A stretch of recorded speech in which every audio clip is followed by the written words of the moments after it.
नमस्कार दोस्तों, आज का वीडियो उन लोगों के लिए बहुत खास है जो ऐसा बिजनेस शुरू करना चाहते हैं जिसके आने वाले समय में डिमांड लगातार बढ़ सकती है। आज हम बात करेंगे ईवी चार्जर स्टेशन बिजनेस की, यानी इलेक्ट्रिक कार, इलेक्ट्रिक स्कूटर, दूसरे इलेक्ट्रिक वाहनों को चार्ज करने के लिए चार्जिंग स्टेशन लगाना और ग्राहकों से चार्जिंग के पैसे वसूल करना। आज भारत में इलेक्ट्रिक वाहनों की संख्या तेजी से बढ़ रही है, लेकिन जैसे जैसे ईवी बढ़ेगी वैसे वैसे सबकी बड़ी जरूरतें होगी, जैसे कि चार्जिंग की, और इसी जरूरत को आप बिजनेस में बदल सकते हैं। लेकिन सवाल है, चार्जिंग स्टेशन लगाने में कितना पैसा लगेगा, कहाँ लगाना चाहिए और एक चार्जिंग स्टेशन से कितनी कमाई हो सकती है, ग्राहक कैसे मिलेंगे, इत्यादि सवाल आपके मन में रहे होंगे। इन सभी सवालों की जवाब इस वीडियो में बताए जाएंगे। तो दोस्तों, सबसे पहले जान लेते हैं कि इलेक्ट्रिक चार्जिंग स्टेशन बिजनेस होता क्या है। सबसे पहले बिल्कुल आसान भाषा में समझते हैं। लीजिए कि आपके पास सड़क के किनारे एक पार्किंग, पेट्रोल पंप के पास जगह, होटल, रेस्टोरेंट या कोई दूसरी अच्छी लोकेशन है। आप वहां ईवी चार्जिंग लगाते हैं। कोई इलेक्ट्रिक वाहन लेकर ग्राहक आपके पास आता है, वह अपना वाहन चार्ज करता है और जितनी बिजली या चार्जिंग सेवा इस्तेमाल करता है उनके हिसाब से उससे पैसे वसूल करते हैं। यानी आपका बिजनेस मॉडल बहुत सीधा है, जगह प्लस चार्जिंग प्लस बिजली प्लस ग्राहक प्लस कमाई। तो दोस्तों, इसमें बिजनेस में कमाई कैसे होगी? इस बिजनेस में आपको मुख्य कमाई ग्राहकों से ली जाने वाली चार्जिंग फीस से होगी। उदाहरण के लिए मान लीजिए किसी ग्राहक ने आपकी चार्जिंग स्टेशन पर अपने वाहन को चार्ज किया और आपने चार्जिंग सेवा के लिए 150 रुपये लिए। अब इससे आपकी बिजली की लागत, किराया, मेंटेनेंस और दूसरे खर्चे निकलेंगे। दूसरे खर्चे निकलेंगे, बाकी की रकम आपका सकल मार्जिन होगा। ध्यान रखें, मैं यहाँ कोई फिक्स कमाई नहीं बता रहा हूँ, क्योंकि कमाई आपकी लोकेशन, चार्जिंग क्षमता, बिजली की कीमत, ग्राहकों की संख्या और आपकी चार्जिंग रेट पर निर्भर करेगी। अब सबसे महत्वपूर्ण सवाल, चार्जिंग स्टेशन को शुरू करने के लिए खर्च कितना होगा? अगर आपका छोटा चार्जिंग पॉइंट लगाते हैं तो निवेश कम हो सकता है। अगर आप कारों के लिए तेज चार्जिंग वाला बड़ा स्टेशन लगाते हैं तो निवेश काफ़ी ज़्यादा हो सकता है। आपका मुख्य खर्चा इन चीज़ों पर निर्भर करता है, जैसे कि पहला चार्ज, दूसरा बिजली का कनेक्शन इलेक्ट्रिकल के लिए, तीसरा इंस्टॉलेशन के लिए, चौथा पार्किंग में ज़मीन के लिए, पांचवा बोर्ड में लिंक के लिए, छठा सॉफ्टवेयर या पेमेंट सिस्टम के लिए और मेंटेनेंस के लिए। इसलिए बिजनेस शुरू करने से पहले केवल चार्जिंग की कीमत देखकर फैसला नहीं करना चाहिए। अगर आप मुझे पूछेंगे कि इस बिजनेस में सबसे महत्वपूर्ण चीज़ क्या है, तो मेरा जवाब होगा लोकेशन। क्योंकि आपको बहुत महंगा चार्जिंग लगा दिया लेकिन वहाँ ईवी ग्राहक आते ही नहीं, तो चार्जिंग आपकी कमाई नहीं करेगा। इसके विपरीत, अगर आपने ऐसी जगह चार्जिंग स्टेशन लगाया जहाँ रोजाना इलेक्ट्रिक वाहन आते जाते हैं, तो वहीं चार्जिंग ज़्यादा उपयोगी साबित हो सकती है। अगर आपका चार्जिंग स्टेशन हाईवे के आसपास, मुख्य सड़कों पर, market, mall, hotel, restaurant, office area, taxi व कैब पार्किंग क्षेत्र या कॉलेज या बड़ी संस्था के आसपास और ऐसी जगह जहाँ की आवाजाही ज़्यादा है, तो वहाँ मुनाफा ज़्यादा होगा।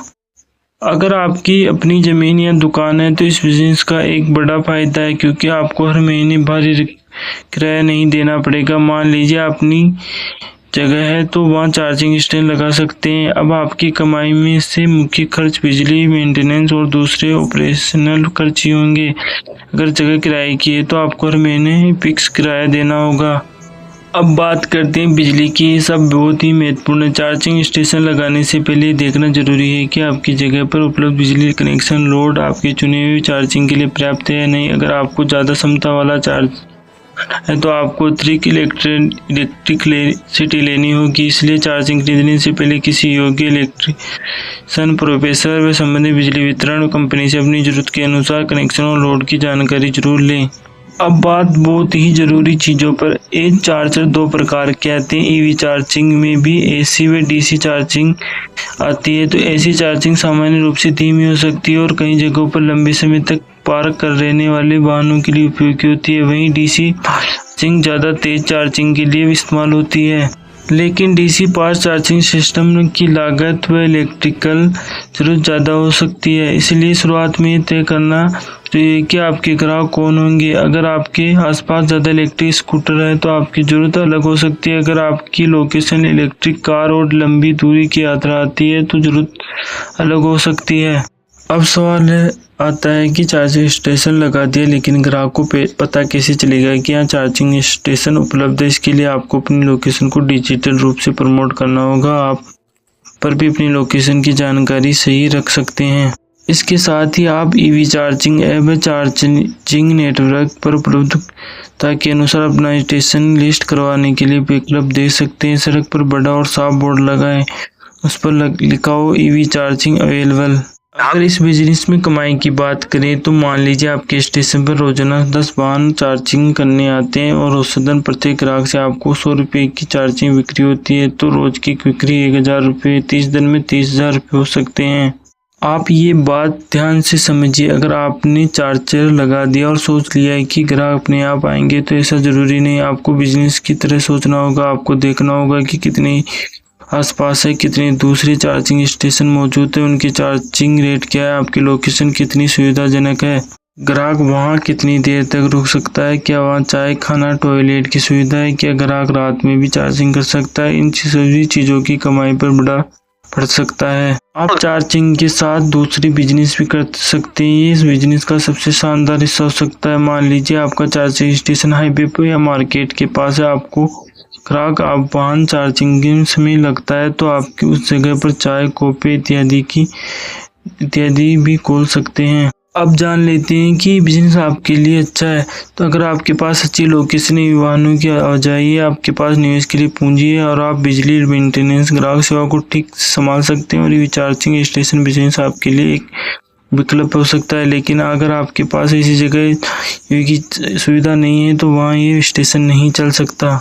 तो दोस्तों, ईवी चार्जिंग स्टेशन बिजनेस आने वाले समय में एक महत्वपूर्ण बिजनेस कैटेगरी बन सकता है। लेकिन इसमें सफलता सिर्फ चार्जिंग लगाने से नहीं मिलेगी। सफलता मिलेगी सही लोकेशन, सही चार्जिंग, सही बिजली व्यवस्था, सही कीमत, ग्राहक अनुभव से।